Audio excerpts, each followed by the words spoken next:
सुधार किए थे, सोशल रिफॉर्म खूब सारे किए थे इन लोगों ने। तो ये भी याद रखना कि कौन से किसान आंदोलन में सामाजिक सुधार भी किए गए थे, तो ये कारण भी थे। 36 में जब दोबारा आंदोलन शुरू हुआ था ना, तो सरकार ने एक कुरीति पर रोक लगा दी थी, नुक्ता प्रथा।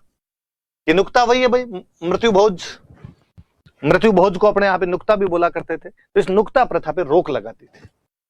किसानों का यह कहना था कि सरकार कौन होती है हमारे सामाजिक रीति रिवाजों में रोक लगाने वाली। तो एक बार तो हालांकि किसान सरकार के खिलाफ गए थे, पर फिर किसानों को समझ में आया कि चीजें तो गलत है, और उन लोगों ने भी इनका बहिष्कार करना शुरू कर दिया था, इनका विरोध करना शुरू कर दिया था। और उन्होंने कहा कि नहीं साहब, ये चीजें गलत है। तो गुर्जरों ने खुद में ही अपने सामाजिक सुधार करने शुरू कर दिए थे। मैं जब भरतपुर और धौलपुर देखता हूं कि 57 की क्रांति में गुर्जर वहां पर आंदोलन कर देते हैं, मैं जब बूंदी का किसान आंदोलन देखता हूं कि गुर्जरों ने बड़ी संख्या में एक आंदोलन किया, तब याद आता है कि यार गुर्जर जाति जो जीवटता वाली जाति है, इस मामले में वीर गुर्जर है, इतिहास पुराना है आंदोलन करने का। इसलिए हम देखते हैं कि आरक्षण वाले आंदोलनों में भी सबसे बड़ा, जो सबसे ज्यादा हिट यदि कोई आरक्षण आंदोलन हुआ था तो गुर्जरों वाला हुआ था। सब जातियों ने अपने अपने स्तर पे सब करते ही है, पर गुर्जरों वाले को जो हाइप मिली थी वैसी हमें दोबारा देखने को नहीं मिली, या उससे पहले भी कोई ऐसा नहीं सुना गया था। आगे तो क्या पता कोई दूसरा हो जाए, पर वो उस समय नेशनल मीडिया में, इंटरनेशनल मीडिया में, मतलब कर्नल किरोड़ी सिंह बैंसला का नाम पूरा भारत जानने लग गया था। और वो तो मैं कभी मैंने बात बताई होगी या नहीं बताई तो बताऊं आपको कि 2014 के आसपास में सिविल सर्विस के जो स्टूडेंट थे, आईएएस का जो एग्जाम देने वाले स्टूडेंट थे, उन लोगों ने दिल्ली में एक आंदोलन चलाया था, सीसेट मूवमेंट चलाया था।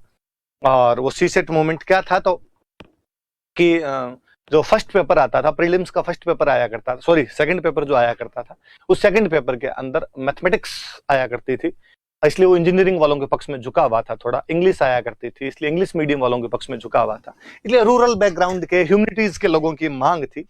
वैसा भी यार हमारा भी ध्यान रखा जाए, आप एक फुटबॉल का मैदान दे रहे हो जिसमें कुछ लोग ऊंचे खड़े हैं, कुछ लोग नीचे खड़े हैं, तो लेवल प्लेइंग फील्ड नाम की भी तो कोई चीज होती है। इसलिए रूरल बैकग्राउंड वाले, हिंदी मीडियम वाले आंदोलन चला रहे थे उस टाइम।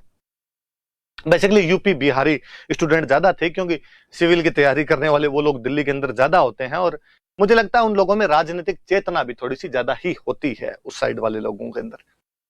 पर मैं उन दिनों के अंदर दिल्ली था, तो अपने को लगता है कि यार आंदोलन चले, और युवा मन यदि आंदोलन में जाने के लिए नहीं मचले तो खून नहीं है वो पानी है, बात वाली फीलिंग आ जाए कि किसने फ्रांसीसी क्रांति के लिए किसकी लाइन है। मैं भूल गया कि वह कितना खुशनसीब था जो फ्रांसीसी क्रांति के समय जिंदा था, और उससे भी ज्यादा खुशनसीब वो थे जो उस समय जवान भी थे, युवा भी थे, जिन्होंने उस फ्रेंच रिवॉल्यूशन के अंदर भाग लिया होगा। अपने भी उसके अंदर जाया करते थे। स्टूडेंट मूवमेंट होते हैं तो गिरफ्तारियां भी दो। तो मुझे याद है एक बार हम गिरफ्तारी दी कुछ लोगों ने, और पार्लियामेंट स्ट्रीट थाना पड़ता है दिल्ली के अंदर, वहां पे रात रात रुके थे, थाने के अंदर रुके जाके।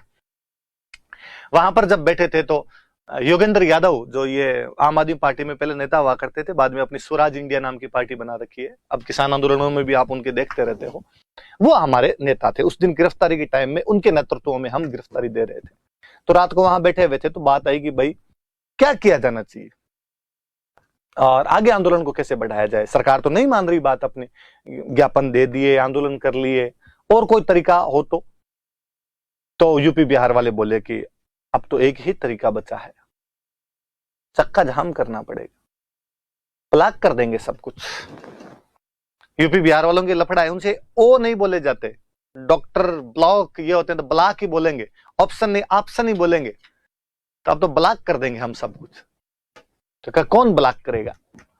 तो उस समय इस बार वो चुनाव हार गए। बिहार में एक पार्टी है जन अधिकार मोर्चा, उसके नेता है पप्पू यादव, वो हमारे आंदोलन में एक्टिवली पार्टिसिपेट कर रहे थे। उस टाइम वो थाने में हमारे साथ थे। रात के 2-2:30 बजे की आसपास की बात है, वो आए थे। वो और उनकी वाइफ दोनों 2014 में जीते हुए थे। उनकी वाइफ रंजिता रंजन और वो पप्पू यादव जो है वो खुद उस टाइम लालू वाली पार्टी से जीते थे, और उनकी वाइफ कांग्रेस के अंदर है। तो बड़े नेता सांसद थे दोनों पति पत्नी, तो आंदोलन के अंदर आया करते थे वहां पर। तो पप्पू यादव ने कहा कि बिहार तो पूरा हम जाम कर देंगे, कोनो ट्रेन चलेगी नहीं, 24 अगस्त को आपका एग्जाम है, सारा ट्रेन ही नहीं चलने देंगे, स्टूडेंट लोग जब इधर से उधर ही नहीं जा पाएगा तो फिर तो खत्म हो गया ना खेल पूरा। इतने में हमारे साथ कोई पश्चिमी उत्तर प्रदेश के एक थे, वो खड़े हुए, उन्होंने कहा कि पश्चिम उत्तर प्रदेश तो पूरा राकेश भैया ब्लॉक कर देंगे। राकेश भैया कौन? तो आप किसान आंदोलन के अंदर जो एक बड़े नेता देख रहे हैं, राकेश टिकैत, ये हमसे 2-3 दिन पहले ही मिलके गए थे। उस आंदोलन के दौरान हमें आम दे के गए थे अपने खेतों के। तो इन्होंने कहा भी था कि मेरे लायक कोई सेवा हो तो बता देना। तो उनको याद है कि पश्चिम उत्तर प्रदेश, तो उत्तर प्रदेश नहीं बोला जाता, उत्तर प्रदेश ही बोलेंगे, उत्तर प्रदेश तो पूरा राकेश टिकैत है वो कर देंगे। ठीक है, यूपी बिहार 2 बड़े स्टेट आप बंद करवा रहे हो, और कौन सा स्टेट बंद करवाया जाए?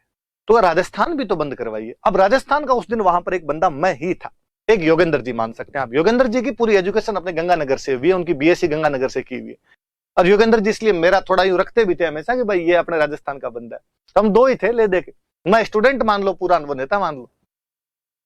और सबकी नजर मेरी तरफ उठी कि राजवीर भाई अब राजस्थान तो बंद करवाना पड़ेगा। ना ना ना ना ना, शांति प्रिय लोग है, देखो ये चक्का जाम टाइप वाली बातें आपकी साइड में होती होगी, हम ऐसी बातें नहीं करते।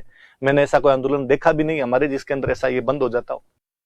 इतने में एक हमारे झारखंड के नेता हुआ करते थे, वो बोले कितना झूठ बोलते हैं राजवीरा, कैसे नहीं हुआ? ये राजस्थान ने ही तो सिखाया है कि चक्का जाम कैसे किए जाए। अब मेरे दिमाग में नहीं आया कि यार राजस्थान ने कैसे सिखा दिया होगा। नहीं नहीं ऐसी बात नहीं है, हमारे ऐसा कुछ भी नहीं हुआ है। का नहीं, हम अभी पता लगाते हैं। तुम्हारे तो एक नेता है जिनका काम ही चक्का जाम करना है, और वो कभी जब जी में आता है तब चक्का जाम कर देते हैं। मैं यार कौन नेता है ऐसा, कौन कर देता है? मेरे दिमाग में सारे घूम गए उस टाइम जो बड़े बड़े नेता थे अपने।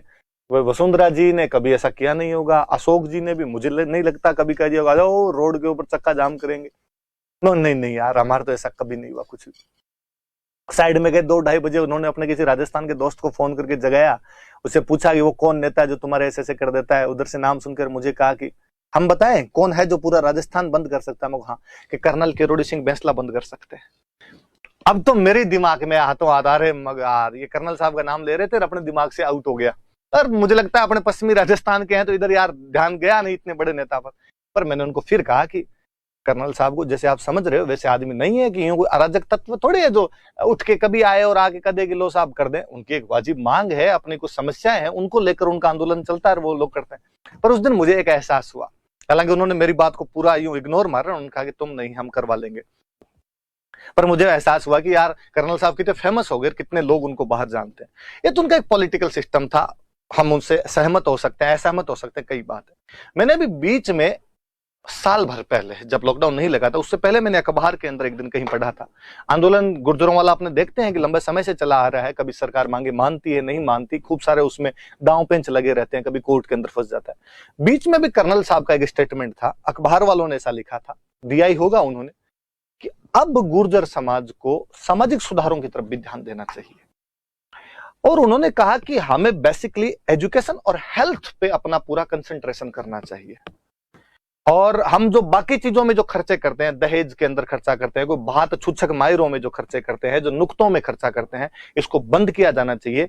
और हमें अपने बच्चों के एजुकेशन और हमें अपने बच्चों के हेल्थ की तरफ ज्यादा ध्यान दिया जाना चाहिए। हट्टे कट्टे लोगों फौज पुलिस के अंदर जाएंगे, पढ़ेंगे तो बाकी नौकरियों के अंदर जाएंगे। ये भी अब समाज के लिए जरूरी है। मुझे वापस एक बार बूंदी किसान आंदोलन याद आया उस अखबार की खबरें पढ़ के, और मुझे लगा कि यार यदि यह बंदा यह काम बड़े स्तर पर करने में कामयाब हो गए, जिस प्रकार से इन्होंने आरक्षण का पॉलिटिकल मूवमेंट चलाया है, उसी प्रकार यदि ये चला दिया, मुझे लगता है गुर्जरों के एक नए लोक देवता के रूप में स्थापित होंगे। और कम से कम उस रूप में उस आदमी को माना जाना चाहिए कि न केवल वो पॉलिटिकल एवेकनिंग लेके आए थे, बल्कि सोशल रिफॉर्म के अंदर भी बंदे की रुचि उतनी ही अधिक रही है।